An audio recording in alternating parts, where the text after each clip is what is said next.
et nous terminerons notre journée avec Adélaïde Bon qui présentera son livre La petite fille sur la banquise. Je l'ai lu, je vous le conseille. Vous voyez, il y a le reportage de France 2 et il y a ce livre qui permet aussi de mesurer l'affectation, l'amnésie et l'enfer qu'on vit quand on est traumatisé comme ça. Vous êtes aussi autrice, écrivaine, car oui, vous êtes féministe et fière de l'être. Et vous aimez entendre ces mots clairement féminins. Autrice, écrivaine. Vous publiez chez Grasset un premier roman, La petite fille sur la banquise.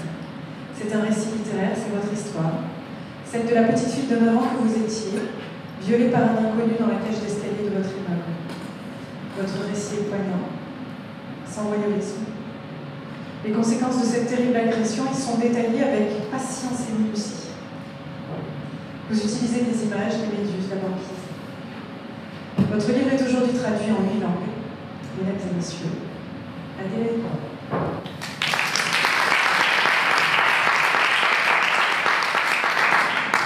Merci beaucoup, merci pour cette très belle introduction et merci bien sûr à Esvest de m'avoir invité aujourd'hui.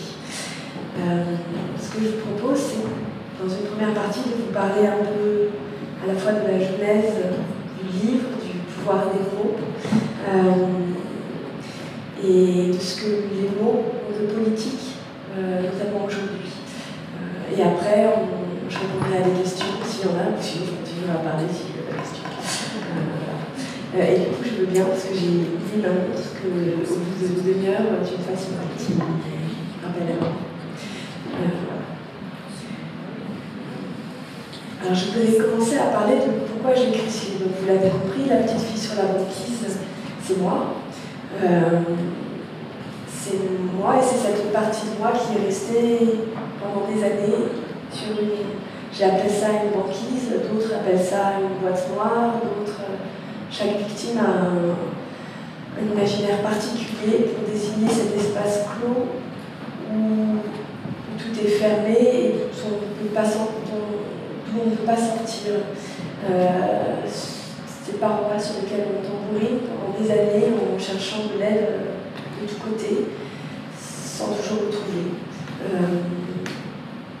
Quand j'ai commencé à me dire que j'allais écrire ce livre, j'allais déjà mieux. J'ai eu cette chance extraordinaire, plein de chances extraordinaires. Déjà, les parents ont porté plainte. Chez les enfants, c'est 6 à 8% des parents qui portent plainte pour les violences sexuelles à l'encontre de leurs enfants. Et encore, ces 6 à 8% sont extrêmement difficiles à dire parce que, comme vous le savez, il n'y a pas de statistiques en France sur les violences faites aux enfants. On sait qu'en Europe, c'est un enfant sur 5. On peut présumer qu'en France, c'est plutôt un enfant sur 3, un enfant sur 4, étant donné qu'on a des législations les pires en matière de pédocriminalité. Des législations qui punissent le moins les auteurs de violences sexuelles contre les enfants. Donc on peut présumer que l'enfant, ce serait plutôt 1 sur 3, 1 sur 4. Voilà. Moi, j'ai eu cette chance-là que mes parents portent plainte pour attouchement sexuel, parce que j'ai été sidérée, comme tous les enfants victimes de violences traumatiques, et j'ai eu ce qui s'appelle une amnésie traumatique. C'est-à-dire que à peine quelques marches plus loin, je ne savais déjà plus ce qui m'était arrivé. Et donc je n'en ai dit que des petits bouts épars, et ces petits bouts épars, les policiers ont appelé ça attouchement sexuel. Et il m'a fallu des années pour mettre le bon mot, le mot juste, qui était le mot viol. Je parlerai de ça tout à l'heure, de l'importance des mots, notamment des mots qui décrivent les violences qu'on a subies, à quel point c'est essentiel pour les victimes que les mots soient à leur bonne place. J'ai eu la chance, parce que je venais d'une famille bourgeoise avec des moyens, et j'ai donc pu faire un suivi thérapeutique, et j'ai pu taper à toutes les portes, essayer des tas de thérapies pour essayer de m'en sortir. En France, on n'aide pas les victimes de violences sexuelles, les soins sont très peu remboursés, et quand bien même ils le seraient, c'est-à-dire après une longue procédure, moi je vous donne un exemple pour moi, parce que j'ai reçu avant-hier le délicieux recommandé de la commission d'indemnisation des victimes, qui a enfin statué sur mon cas. L'expert de la CIVI, donc de de la commission d'indemnisation des victimes, a estimé qu'à partir de 2003, j'étais réparée.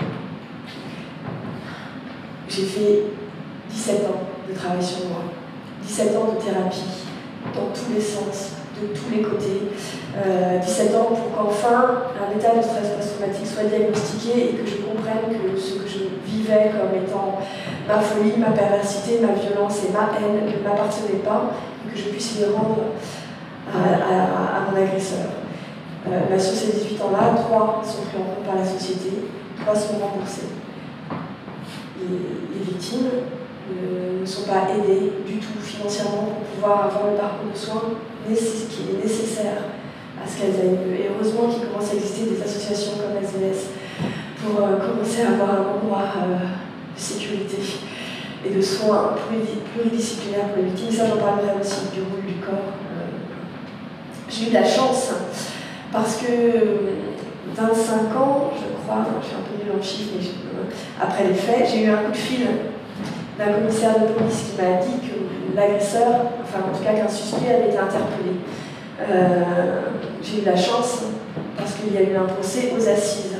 On sait que dans la majorité des cas en France, un viol sur mineur est disqualifié, aboutit en correctionnel, donc à une peine moindre, et surtout au mot agression sexuelle déposé sur viol, qui fait que pour une victime, c'est extrêmement difficile de se reconstruire quand on n'a pas le mot qu'il faut, quand on n'a pas le mot dont on a besoin. J'ai eu la chance parce que mon agresseur a été condamné. C'est extrêmement rare qu'un agresseur de violence sexuelle soit condamné, c'est 1% des cas. Mon agresseur a été condamné parce qu'il correspondait au stéréotype des violeurs. Il correspond au stéréotype de ce qu'on appelle la culture du viol, que j'appelle plutôt la propagande du viol, qui est la culture dans laquelle nous sommes nés, dans laquelle nous baignons, et dans laquelle les violeurs sont, comme mon agresseur, alors moi c'est un immigré, cambrioleur, sans domicile fixe, sans attache.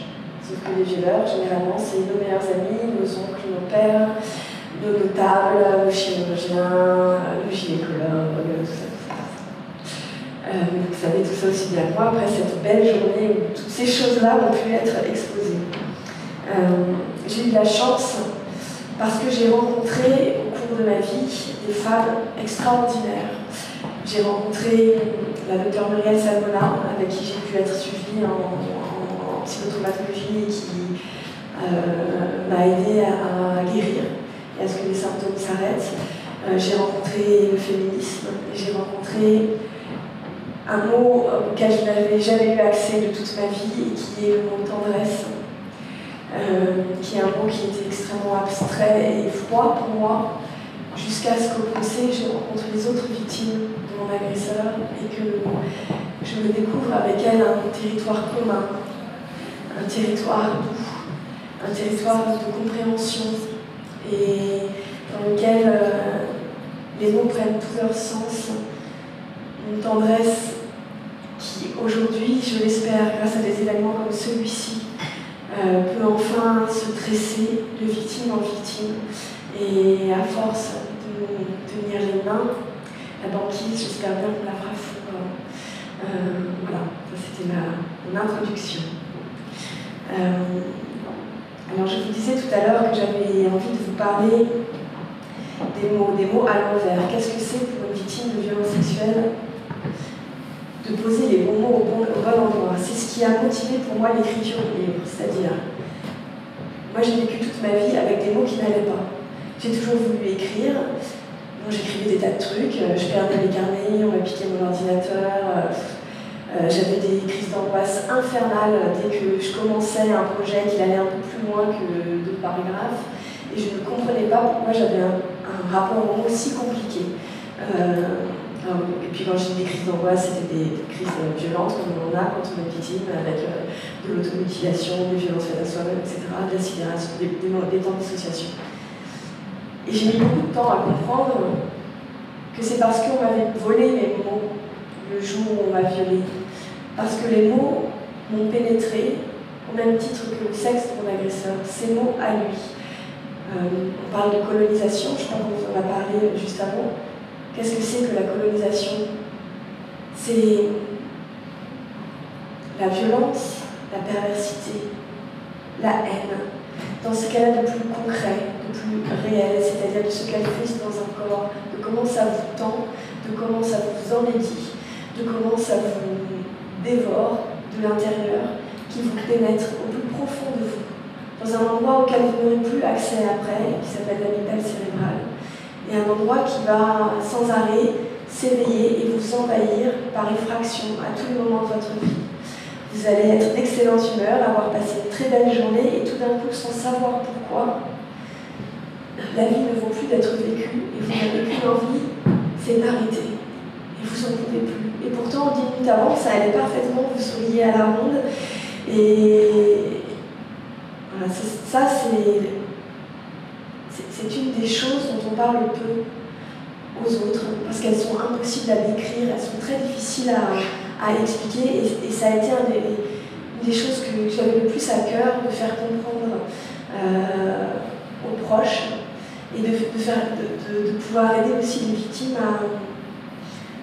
à envisager, à discerner, à distinguer que ces effractions-là ne leur appartiennent pas, que ce sont des symptômes, qu'ils sont pathognomoniques, c'est-à-dire qu'ils sont la preuve de ce qu'on leur a fait, et que ces symptômes peuvent s'arrêter et guérir, et en mot après mot, en remettant chaque chose à sa place et en retrouvant la mémoire de ce qu'on nous a fait. Alors vous me dites si, parce que je lance un peu plein de trucs en même temps, je suis mon film, et si tout d'un coup ça devient vraiment confus, faites des grands signes. Quand on est en état de sidération et de dissociation, on ne s'appartient plus. On est à quelques mètres de soi, on est comme spectateur, absent. Et les mots qui priment, les mots dans lesquels on baigne, à ce moment-là, sont ces mots à lui. Tu aimes ça, ça te fait du bien, je suis ton ami, c'est toi qui avais envie, c'est pour toi que je le fais, t'es une coquine.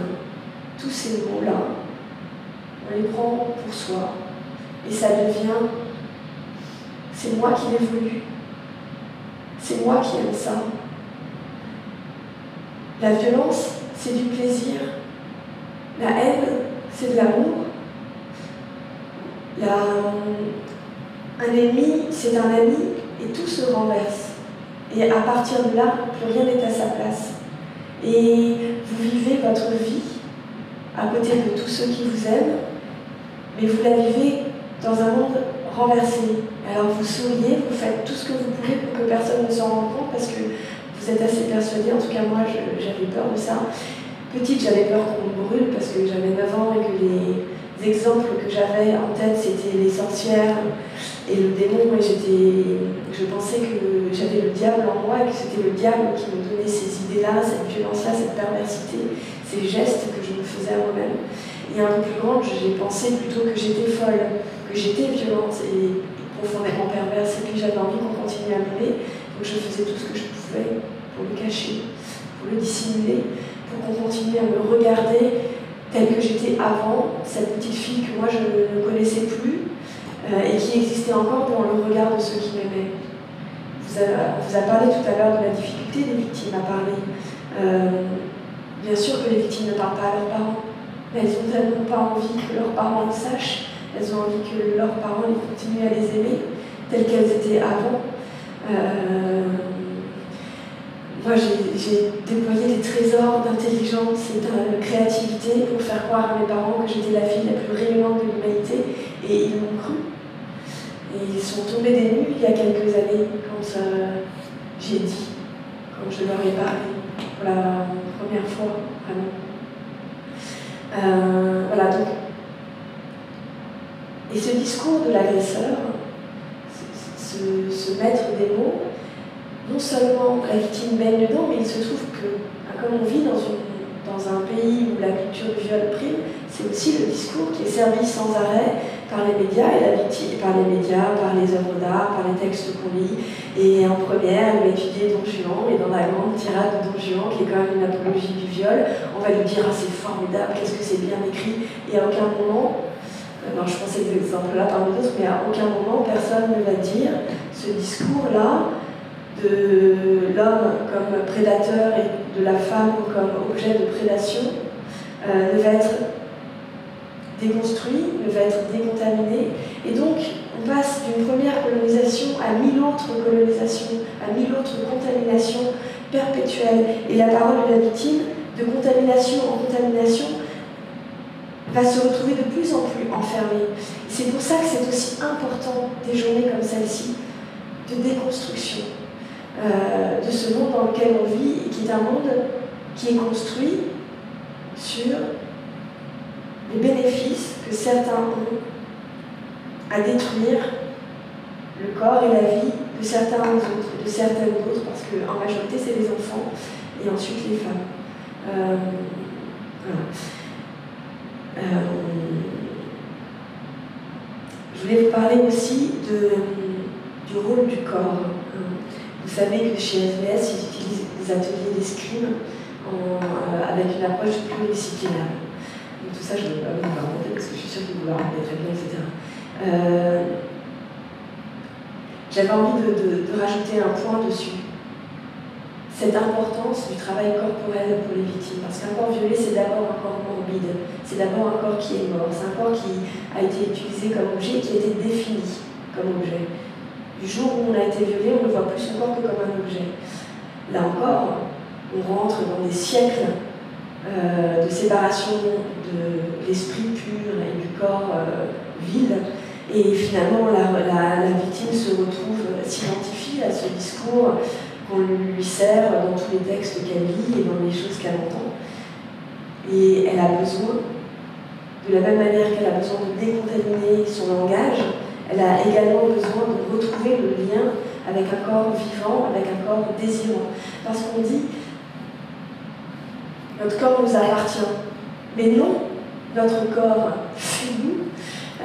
Et moi, ça, j'ai mis toute ma vie à le comprendre. Je crois que c'est à peu près il y a 2 ans, où je préparais un article là-dessus et j'écrivais « Mon corps m'appartient » de manière rageuse et tout d'un coup je me suis dit « Mais attends, mon corps m'appartient mais je suis encore comme si c'était mon objet à moi, mais pas du tout. Sans mon corps, je suis morte, il n'y a plus personne, je ne suis pas là en train de vous parler. Je suis entièrement mon corps et moi il m'a fallu des années de travail, alors par le théâtre, par tout un tas de méthodes de thérapie corporelle, etc., pour me réhabiter, pour me réincarner. Et je crois que c'est primordial de rappeler ce rôle du corps à une époque où tout nous pousse à nous décorporaliser, à la fois par les écrans, par l'invasion massive de l'industrie pornographique, dans laquelle les corps sont totalement désincarnés. On a des corps efficaces, des corps... où le corps de l'homme va être un corps conquérant, où il n'y a pas d'écoute entre les partenaires, où la question du désir est absente. On parle beaucoup en ce moment de cette histoire du consentement. Je crois qu'on n'aurait plus besoin d'utiliser ce mot de consentement qui pose problème, à mon avis, si on réapprenait ce qu'était le désir et si on apprenait aux garçons et aux hommes que faire l'amour, ça veut dire quoi? Ça veut dire 2 corps qui vibrent, des mains vivantes, des mains créatrices, des jambes qui se ploient, qui dansent, et des corps qui dansent. Quand on fait l'amour, si on fait l'amour à un corps de femme et que cette femme attend que ça se passe, on est déjà dans le viol. Un corps qui ne rougit pas, qui n'a pas des plaques un peu partout, qui n'a pas les poils qui se dressent, et bien c'est un corps qu'on violente. C'est un corps qui a été obligé de s'absenter pour faire passer. Et je crois qu'il y a vraiment une redéfinition de ce qu'est la sexualité, qu'il est primordial de faire aujourd'hui. Et alors, pourquoi je parle de tout ça? Parce que, par rapport au livre,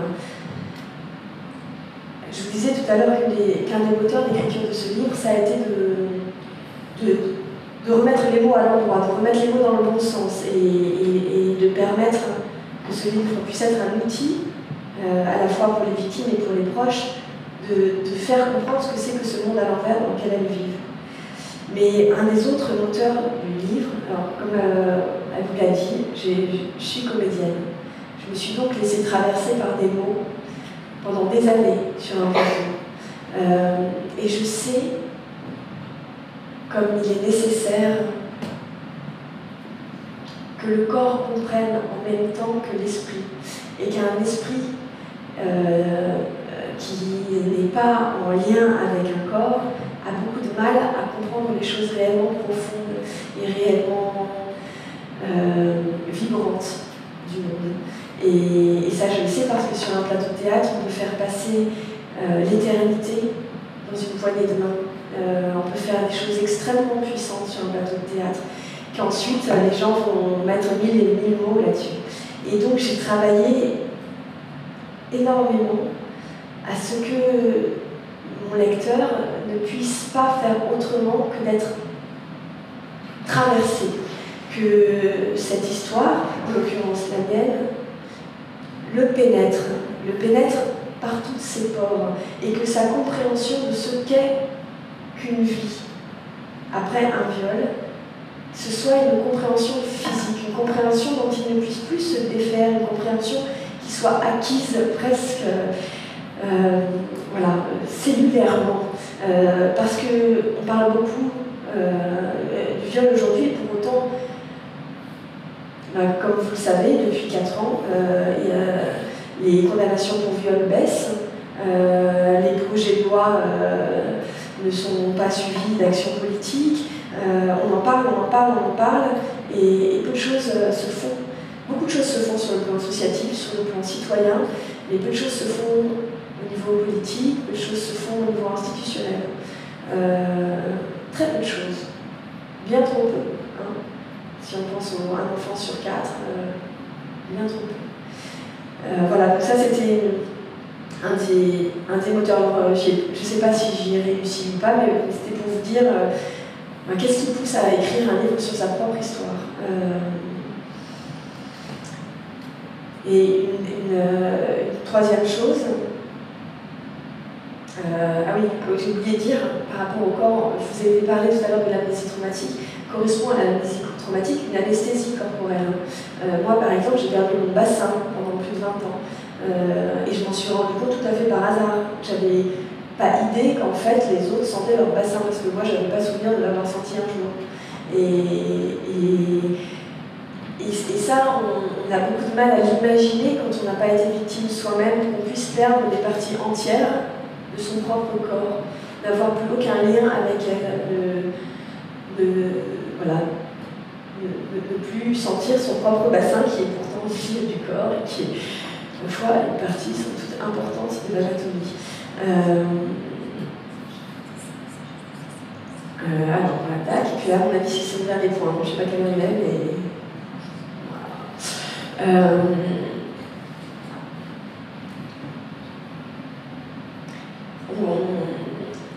J'ai une question. Ouais.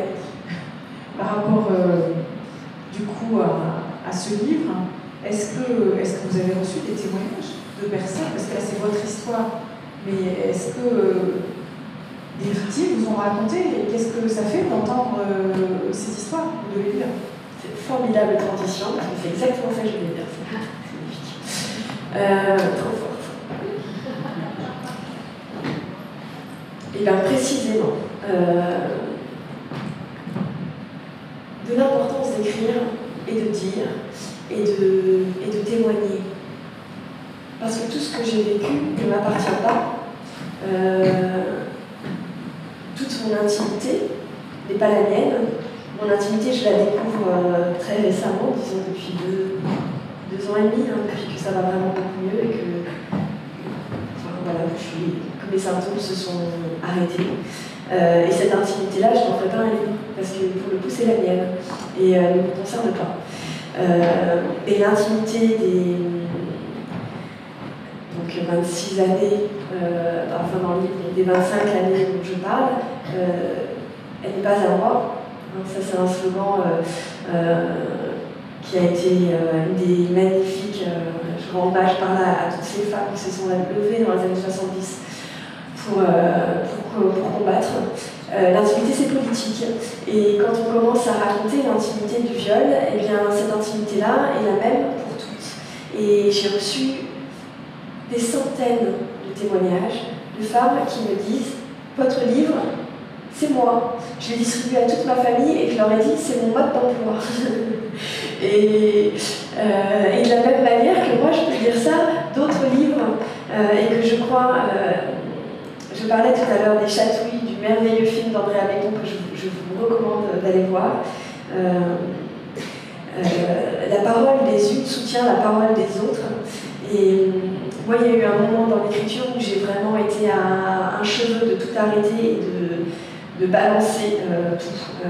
Et puis à ce moment-là, c'était un moment où je devais écrire un chapitre qui me coûtait beaucoup, juste après la maternité, un des moments les plus difficiles et douloureux de ma vie, qui était un chapitre très très dur parce que justement cette confusion de l'intimité et du politique, elle était difficile à...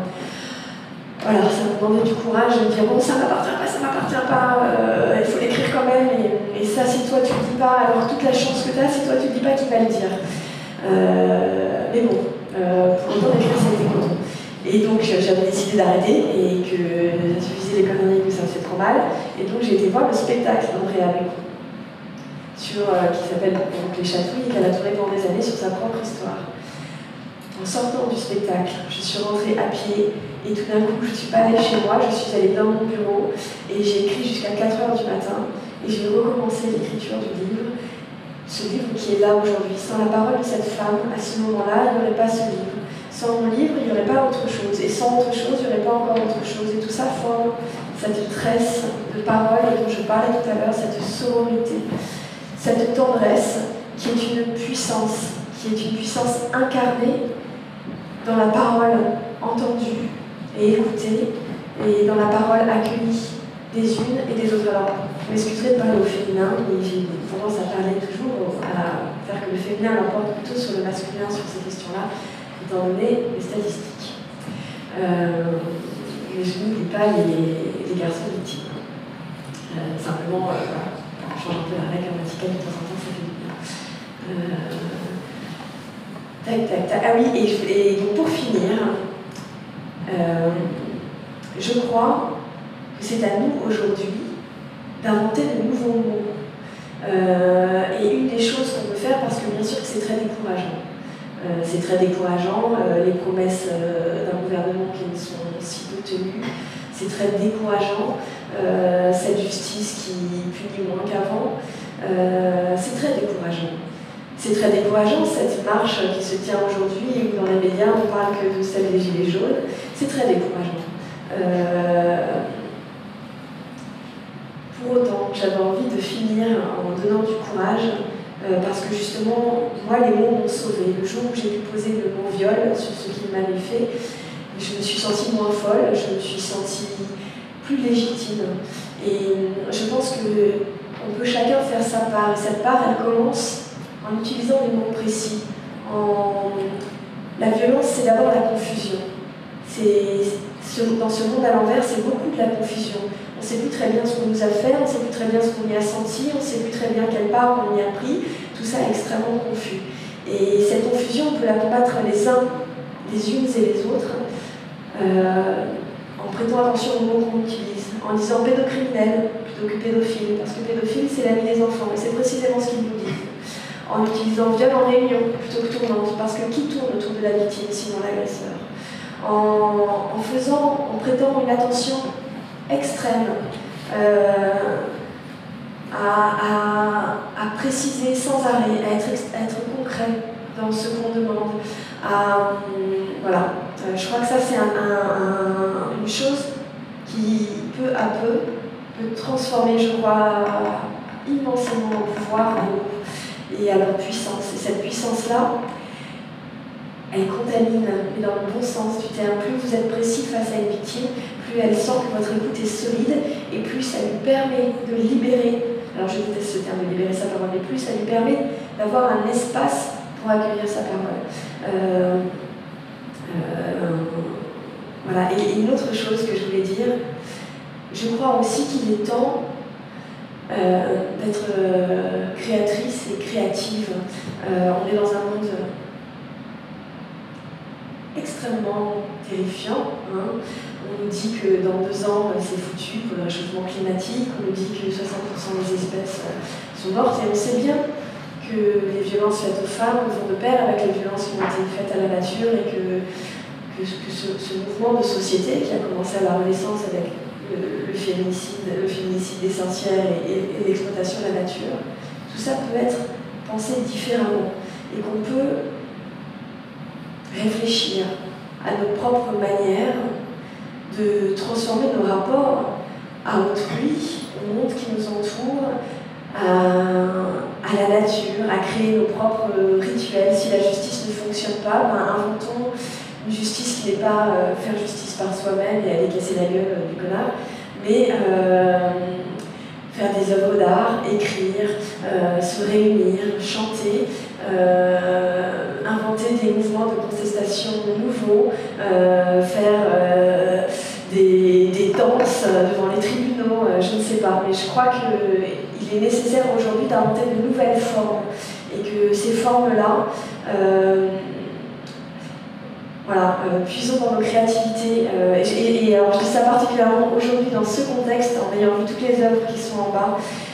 Je crois qu'on a une puissance extraordinairement lumineuse dans la création et qu'on peut chacune et chacun se saisir de cette puissance-là pour transformer le monde et lui rendre ces couleurs qui sont un peu ternes aujourd'hui. Voilà.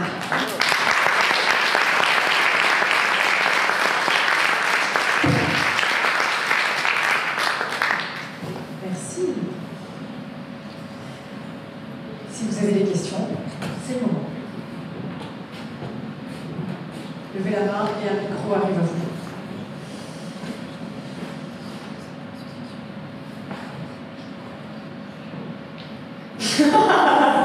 J'espère que je n'ai pas fait peur. La question que tu nous poses, c'est est-ce que c'est un livre qui peut s'offrir? Alors, oui. Mais il faut préciser que la personne va lire quand elle le sentira. Moi je dis ça.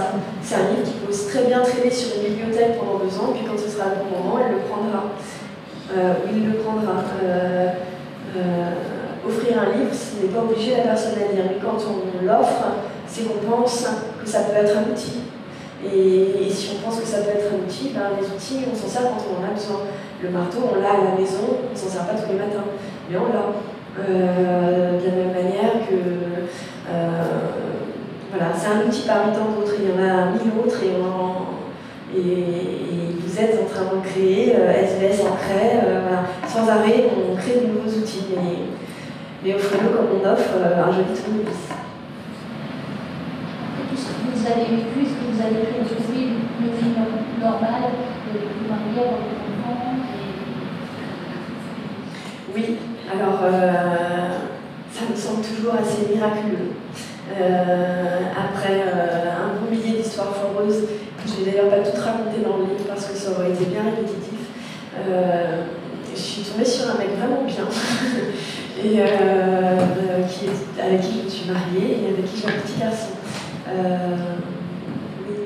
Et c'est sûr que je le vis comme un miracle. C'était pas gagné d'avance. Je vous en parle. Le théâtre, ça a été pour vous une thérapie ou d'abattu Alors,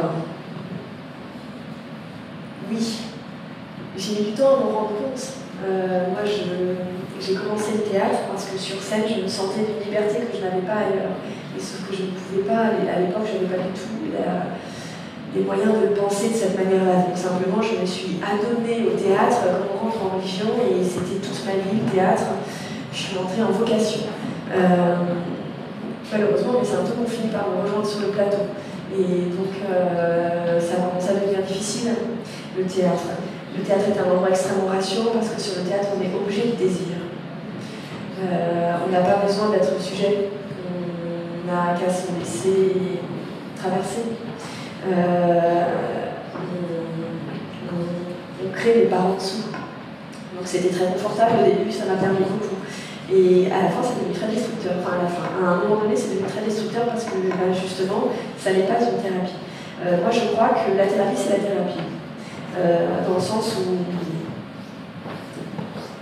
il n'y a pas qu'une seule réponse aux personnes victimes de viol. Je pense que pour s'en sortir, il y a besoin de conjuguer différentes approches. Il y a besoin d'être avec une psychotraumatologue qui a été formée aux spécificités de l'état de stress post-traumatique et de ce que sont les symptômes, parce que c'est cette personne-là qui va vous aider à retrouver les différentes choses qui ont été en amnésie traumatique, qui va vous aider à comprendre, à vous expliquer le fonctionnement du cerveau, à comprendre que vous êtes normal, à sortir du jugement que vous avez sur vous-même et qui va vous permettre de remettre les choses à leur bon endroit. Et vous avez aussi besoin de retrouver de la joie dans le corps. Et ça peut passer par la danse, par le théâtre. Vous avez besoin de reprendre contact avec des émotions non colonisées. Vous avez besoin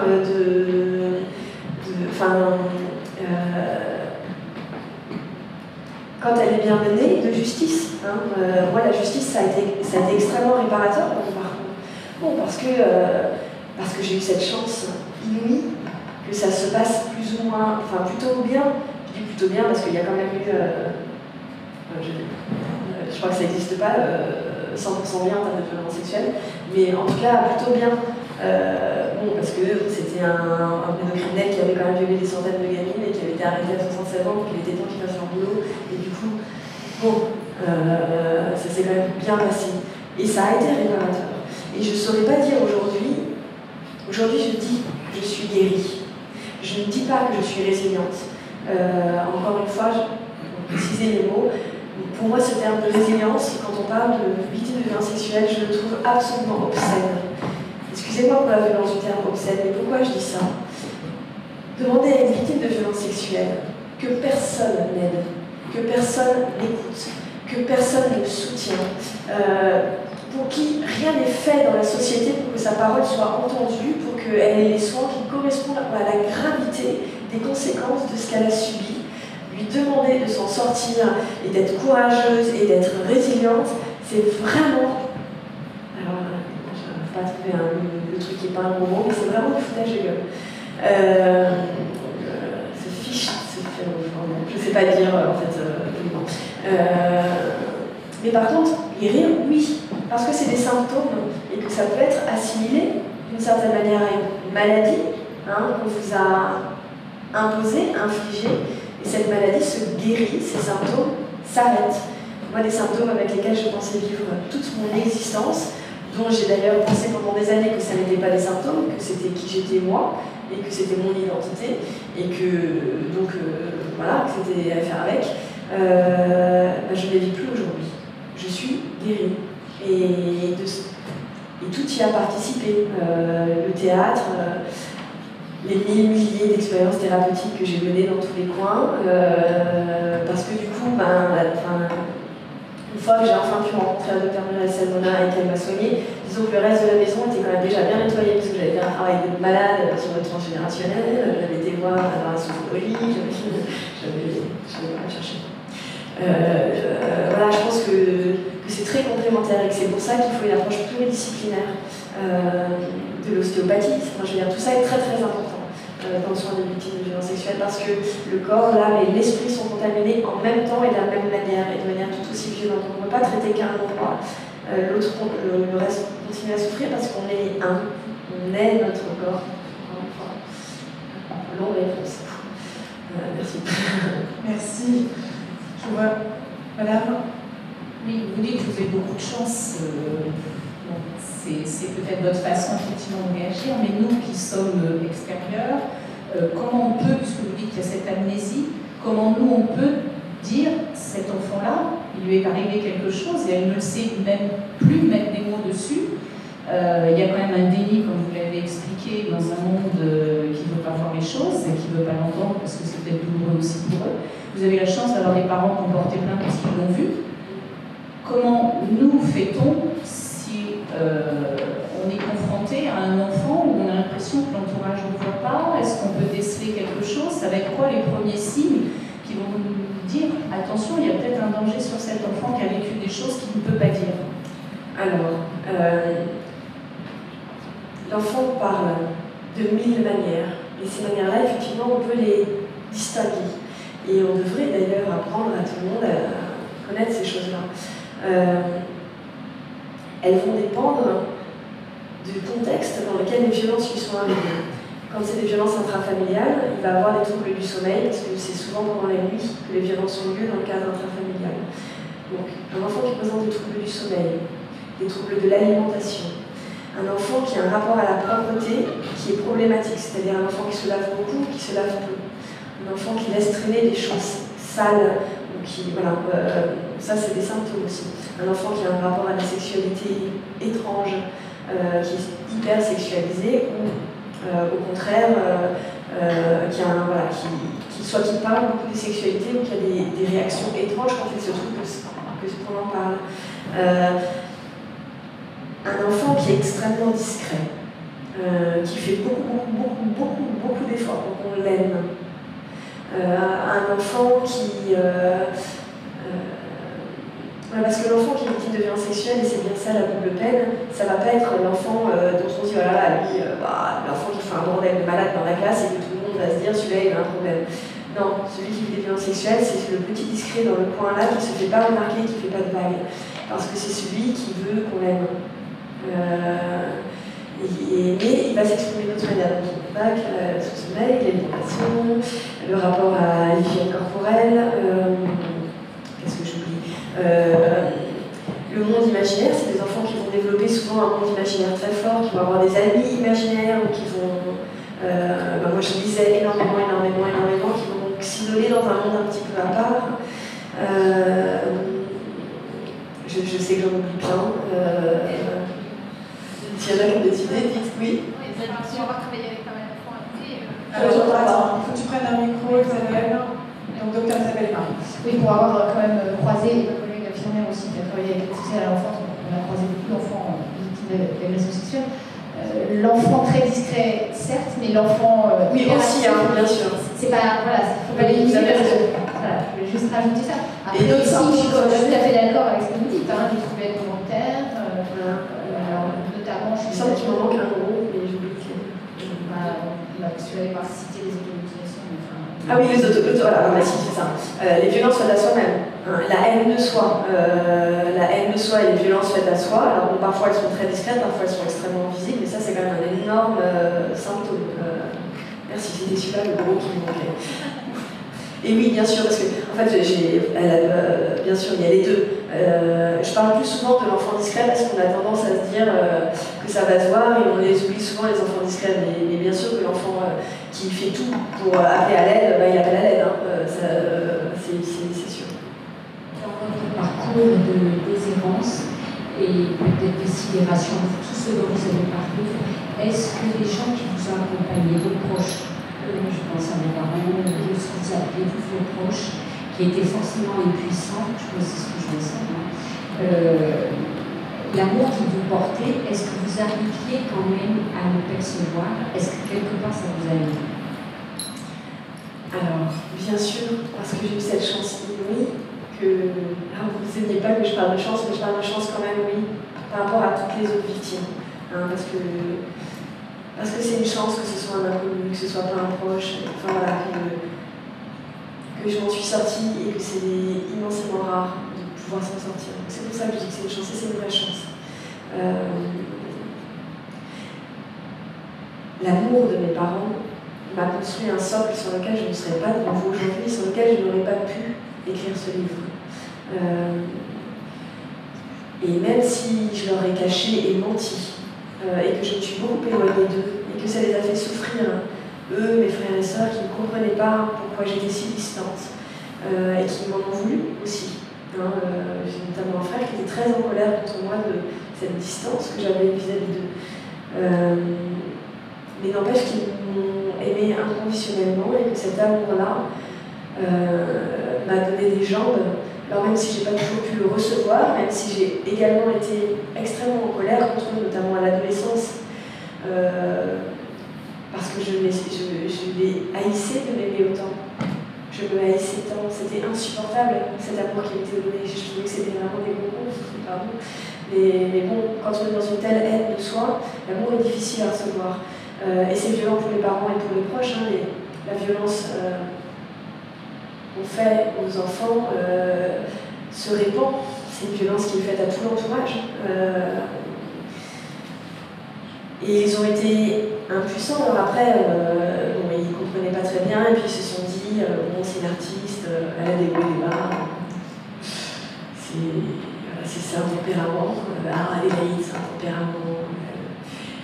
Et les parents, ils font ce qu'ils peuvent pour expliquer. Et même si je leur ai caché, je savais qu'ils étaient là. Et au procès, ils sont venus et j'ai retrouvé, et je suis en train, en cours, de renouer une relation profonde avec eux, que eux, je pense, n'avaient pas l'impression d'avoir perdu, mais qui, moi, pour le coup, j'avais vraiment perdu. Moi, je ne disais plus rien d'important à mes parents depuis que j'avais 9 ans. Rien. Je faisais semblant. Et à 37 ans, de retrouver ses parents, c'est un très beau cadeau parce qu'il me reste encore du temps, qu'ils sont encore là. Merci. Est-ce qu'il y a une dernière question? Monsieur? Oui, disons qu'au niveau de la confiance envers les autres personnes, vous n'avez jamais eu de difficulté à refaire confiance aux personnes, enfin les hommes ou votre entourage? Alors, bien sûr que oui, j'ai toutes les difficultés du monde à faire confiance à quelqu'un. Quand j'étais en état de stress post-traumatique, je faisais ce que font beaucoup de victimes, c'est-à-dire que je plaçais ma confiance dans les mauvaises personnes, c'est-à-dire dans les agresseurs.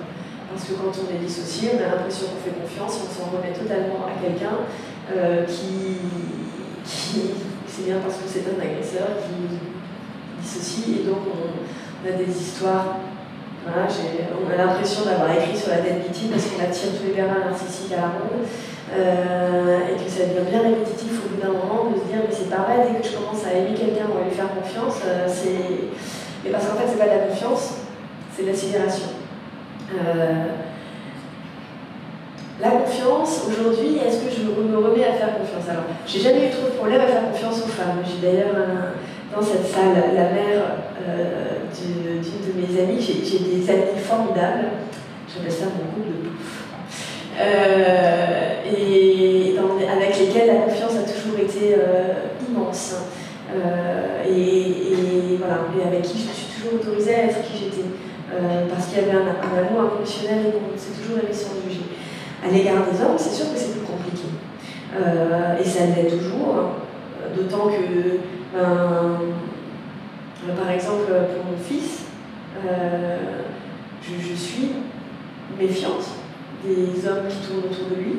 Et puis bon, alors après, en plus, quand on se met à travailler sur ces sujets-là, on connaît bien les statistiques, et c'est pas très rassurant. Hein, donc disons que la confiance, chez moi, c'est quelque chose qui se travaille petit à petit et que voilà, je fais confiance à l'instant. Il y a des moments où je fais confiance à quelqu'un et puis après peut-être un peu moins, puis ça revient, c'est comme la mer, c'est des va et vient. Mais ça, je pense que c'est irrémédiablement abîmé. Et d'ailleurs, c'est pas qu'aux hommes, c'est au monde, et même pour répondre plus précisément. Il y a dans la confiance une partie qui est de l'ignorance, hein, qui est cette croyance qu'on vit dans un monde juste, égalitaire, démocratique. Voilà. Quand on a 9 ans et qu'on a les yeux plongés dans ceux d'un homme qui vous regarde comme si vous étiez un nostalgique, qui se sert de vous pour aller mieux, pour calmer ses angoisses à lui, et qui a en lui, à cet instant, une laideur qui...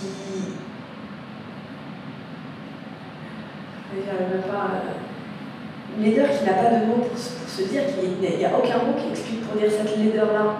On peut dire le mal avec un grand M, mais ça, tout d'un coup, ça devient une notion théologique très abstraite. Moi, je parle de choses plus très concrètes, c'est-à-dire de comment le visage d'un homme se tord, se transforme, et ce que c'est que de voir cette chose-là, qui est la haine en action, entre un être humain, un frère humain, et un autre être humain. Être porteur de ce savoir-là détruit à jamais la confiance dans ce monde juste, parce que ce monde juste n'existe pas. Nous vivons dans un monde profondément injuste où les premières victimes de violence sont les enfants, où on exploite les populations les plus démunies au profit des populations qui ont le plus de... voilà, enfin, on vit dans un monde comme ça. Et ben, ça donne un rapport au monde, un monde confortable, mais plus réel. Et du coup, je dirais que mon expérience du monde est plus riche aussi. Plus complexe, mais plus profonde, plus concrète, plus réelle. Alors je ne le remercierai pas pour ça, je crois que j'aurais préféré continuer de vivre au pays des bisounours. Mais voilà, je ne regrette pas, en tout cas, ce rapport au monde, parce qu'il est plus réel,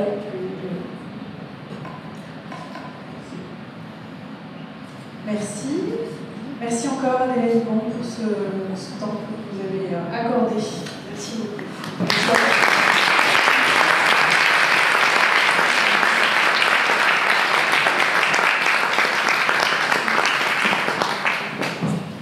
Maintenant, nous vous proposons de pouvoir acheter les cadeaux pour les livres à offrir, des tournevis, des tournevis pour Noël. Il y a au rez-de-chaussée la boîte à livres qui a amené la petite fille sur la banquise, et Adélaïde se propose de vous dédicacer des livres si vous le souhaitez.